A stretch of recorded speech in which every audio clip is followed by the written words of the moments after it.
paz do Senhor.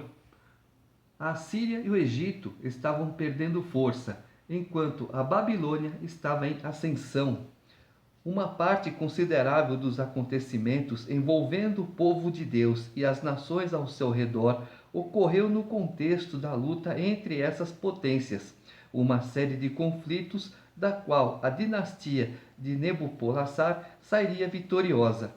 Situada numa rota importante usada pelos exércitos invasores, Judá era particularmente vulnerável, pois quem conseguisse controlar a Síria-Palestina poderia atacar o Egito. Explicando a Bíblia comigo, Pastor Carlos.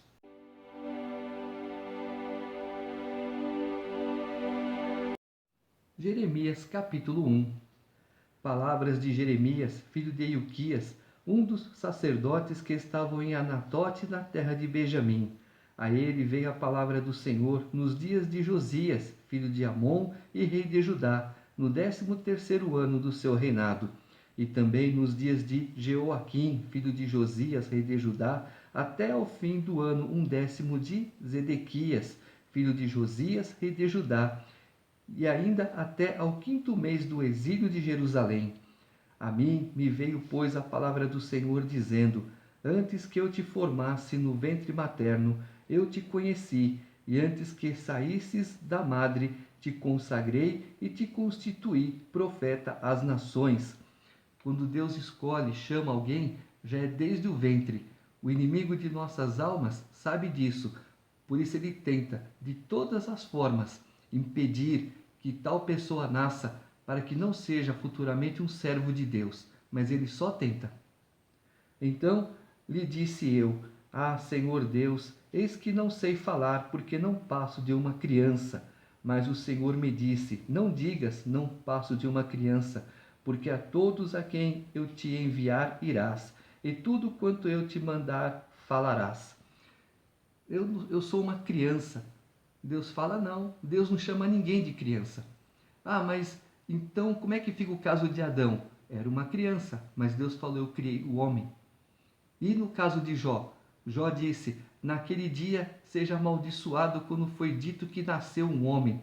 Ah, então Jó nasceu com 30 anos de idade? Não, Jó nasceu um bebê. Então, se Jó nasceu um bebê, por que Adão tinha que ser criado com 30 anos de idade? Viu a incoerência que todo mundo fala sem perceber? Não presta atenção no assunto? Não temas diante deles, porque eu sou contigo para te livrar, diz o Senhor. Depois estendeu o Senhor a mão, tocou-me na boca, e o Senhor me disse: Eis que ponho na tua boca as minhas palavras. Olha que hoje te constituo sobre as nações e sobre os reinos, para arrancares e derribares, para destruíres e arruinares, e também para edificares e para plantares. Veio ainda a palavra do Senhor, dizendo: Que vês tu, Jeremias? Respondi: Vejo uma vara de amendoeira. Disse-me o Senhor: Viste bem, porque eu velo sobre a minha palavra para a cumprir. Outra vez me veio a palavra do Senhor, dizendo: Que vês? Eu respondi: Vejo uma panela ao fogo, cuja boca se inclina do norte. Disse-me o Senhor: Do norte se derramará o mal sobre todos os habitantes da terra. Pois eis que convoco todas as tribos dos reinos do norte, diz o Senhor, e virão, e cada reino porá o seu trono à entrada das portas de Jerusalém, e contra todos os seus muros em redor, e contra todas as cidades de Judá. Pronunciarei contra os moradores destas as minhas sentenças, por causa de toda a malícia deles, pois me deixaram a mim, e queimaram incenso a deuses estranhos, e adoraram as obras das suas próprias mãos. Tu, pois, cinge os lombos, dispõe-te e dize-lhes tudo quanto eu te mandar. Não te espantes diante deles, para que eu não te infunda espanto na sua presença. Eis que hoje te ponho por cidade fortificada, por coluna de ferro e por muros de bronze, contra todo o país, contra os reis de Judá, contra os seus príncipes, contra os seus sacerdotes e contra o seu povo. Pelejarão contra ti, mas não prevalecerão, porque eu sou contigo, diz o Senhor, para te livrar. Deus já está avisando que Jeremias seria perseguido por causa das palavras que o Senhor manda ele a dizer. Nós vamos ver lá na frente quantos anos Jeremias ficou avisando da destruição e ninguém deu crédito. E hoje, 2021 anos depois que Jesus retornou para os céus, ele está falando: voltarei, voltarei. 2021 anos e ninguém dá crédito. Capítulo 2. A mim me veio a palavra do Senhor dizendo: vai e clama aos ouvidos de Jerusalém. Assim diz o Senhor: lembro-me de ti, da tua afeição quando eras jovem, e do teu amor quando noiva, e de como me seguias no deserto, numa terra em que se não semeia. Então Israel era consagrado ao Senhor, e era as primícias da sua colheita. Todos os que o devoraram se faziam culpados. O mal vinha sobre eles, diz o Senhor. Ouve a palavra do Senhor, ó casa de Jacó, e todas as famílias da casa de Israel. Assim diz o Senhor: que injustiça acharam vossos pais em mim, para de mim se afastarem, indo após a nulidade dos ídolos e se tornando nulos eles mesmos, e se perguntarem: onde está o Senhor que nos fez subir da terra do Egito, que nos guiou através do deserto por uma terra de ermos e de covas, por uma terra de sequidão e sombra de morte, por uma terra em que ninguém transitava e na qual não morava homem algum. Eu vos introduzi numa terra fértil para que comesseis o seu fruto e o seu bem, mas depois de terdes entrado nela, vós a contaminastes e da minha herança fizestes abominação. Os sacerdotes me disseram: onde está o Senhor? E os que tratavam da lei não me conheceram. Os pastores prevaricaram contra mim, os profetas profetizaram por Baal e andaram atrás de coisas de nenhum proveito. Ou seja, viram o trabalhar de Deus no deserto, viram milagres e mais milagres de Deus no Egito e no deserto. Passado algum tempo, onde está o Senhor? Quem é que nos tirou do Egito? Quem é que nos manteve no deserto? Ninguém se lembra, não foi divulgado, ninguém fala nada. Aí a mentira entra. Quando a mentira entra, que a verdade quer tomar o lugar, não consegue mais, porque a mentira está enraizada, está afincada lá no profundo, não tira mais. Portanto, ainda pleitearei convosco, diz o Senhor, e até com os filhos de vossos filhos pleitearei. Passai as terras do mar de Chipre e vede, mandai mensageiros a Quedar e atentai bem, e vede se jamais sucedeu coisa semelhante. Houve alguma nação que trocasse os seus deuses, posto que não eram deuses? Todavia o meu povo trocou a sua glória por aquilo que é de nenhum proveito.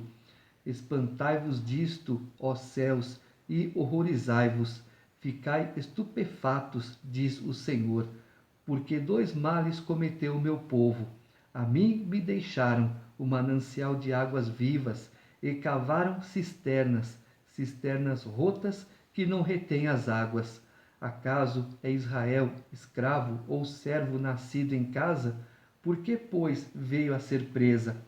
Os leões novos rugiram contra ele, levantaram a voz. Da terra dele fizeram uma desolação. As suas cidades estão queimadas e não há quem nelas habite. Até os filhos de Mênfis e de Táfnis te pastaram o alto da cabeça.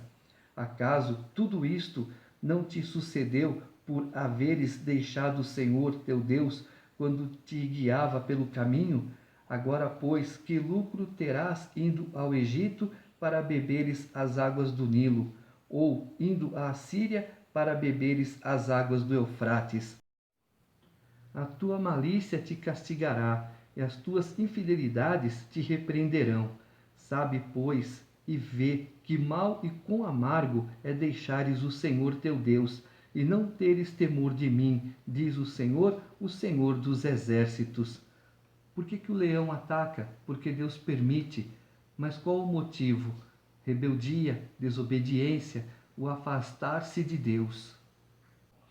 Ainda que há muito quebrava eu teu jugo e rompia as tuas ataduras, dizias tu: não quero servir-te, pois em todo outeiro alto e debaixo de toda árvore frondosa te deitavas e te prostituías.